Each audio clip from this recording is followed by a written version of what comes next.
जी नाज़रीन, भानसदाबाद शहर जे रेलवे फाटक जे मेन प्राइमरी जो स्कूल आहे नूर मोहम्मद सूमरे जे स्कूल जो ही तव्हां हालत ॾिसो था। ही गटर जो गंदो पानी स्कूल जे अंदरि जेका दाख़िल थियल आहे। काफ़ी अरसे खां गुज़िरियल 2 हफ़्ता अॻु जेको बरसाति जेको पाणी थियो उन सां गॾु सेवरेज जो गंदो पाणी नूर मोहम्मद सूमरो जो स्कूल जो जेको दीवार आहे, दीवार जे बैक साइड ते हिकु वॾो हिकिड़ो नालो आहे। उन नाले मां गटर जो गंदो पाणी हिन स्कूल में दाख़िल थी रही आहे। जॾहिं त स्कूल में 300 खां वधीक जेके मासूम ॿार जेके तालीम हासिलु कंदा आहिनि उहे स्कूल जेके तालीम जे जहिड़े ज़ेवर खां महरूम थी चुका आहिनि।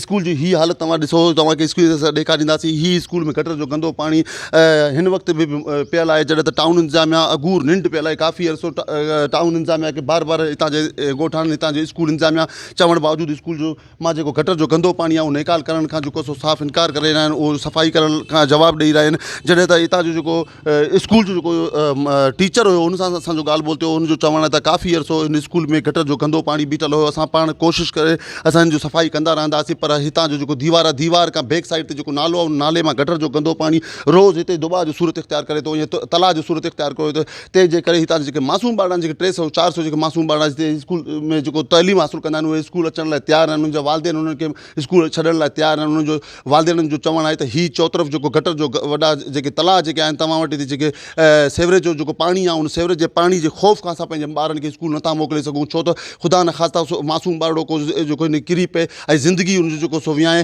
इन जे करे असां पंहिंजे मासूम ॿारनि खे स्कूल कोन मोकिलींदासीं। स्कूल में जेको सो हींअर तव्हां ॾिसी सघो था साम्हूं स्कूल बंदि लॻी पई आहे। स्कूल में को मासूम ॿार अचण लाइ तयारु न आहे। हिकु उस्ताद जेको असां सां मौजूदु हुयो, जेको उन सां ॻाल्हि ॿोल थियो, हुनजो चवणु आहे त काफ़ी अरसे खां गटर जो गंदो पाणी बीहण सबबु मासूम ॿार स्कूल अचण लाइ तयारु न आहिनि। मासूम ॿार तइलीम जहिड़े ज़ेवर खां महरूम आहिनि। सिंध जे वॾे वज़ीर जी चूंड तक भानसदाबाद जेको सिंध जे वॾे वज़ीर जो पंहिंजो अबाणो शहर आहे भानसदाबाद। ही असां हिन वक़्तु तव्हांखे इहो ॿुधाईंदा हलूं, सिंध जे वॾे वज़ीर सैयद मुराद अली शाह जो पंहिंजो चूंड तक आहे, पंहिंजा वार्ड अथसि, पंहिंजो घर अथसि। ही पंहिंजो घर जो स्कूल जो हालत ही ॾिसो था। ही सिंध जे ॿियनि स्कूलनि में, सिंध जे ॿियनि शहरनि में सिंध हुकूमत कहिड़ा उपाउ वठंदो, जॾहिं त पंहिंजो जेको शहर गंदगी जे गटर जे गंदे पाणी जे लपेट में आहे। स्कूल जेको हिन वक़्तु में गटर जे पाणी जे लपेट में आहे। स्कूल जो चौधारी जेके दीवारूं जेके लॻल आहिनि, दीवारुनि ते 2 खां 3 फुट 4 फुट गटर जो गंदो पाणी बीठल आहे, पर उनखे नेकाल करण लाइ टाउन इंतिज़ामिया अगूर निंड पियल आहे। टाउन इंतिज़ामिया सिर्फ़ु ऐं सिर्फ़ु करप्शन करण में मसरूफ़ आहे। जॾहिं त टाउन इंतिज़ामिया खे बार बार हितां जा रेलवे फाटक जा रहवासियुनि, उस्तादनि ऐं जेके मासूम ॿारनि जेके वालिदेन आहिनि, उन्हनि जो पिणु चवणु आहे त असां टाउन इंतिज़ामिया खे बार बार शिकायत करण बावजूदि सेवरेज जो गंदो पाणी नेकाल करण लाइ तयारु न आहिनि। उन्हनि सिंध जे वॾे वज़ीर सैयद मुराद अली शाह खां मुतालबो कयो त ख़ुदा ही तव्हांजो चूंड तक आहे, ही तव्हांजो पंहिंजो शहर आहे, तव्हांजो वालिद साहिबु सिंध जो अॻोड़ो वॾो वज़ीर अब्दुल्ला शाह जो जेको सो पंहिंजो शहर आहे। असीं बि अव्हां जा वोटर आहियूं। ख़ुदा हिन स्कूल जो सफ़ाई करायो वञे, हिन जो नेकाल कढियो वञे।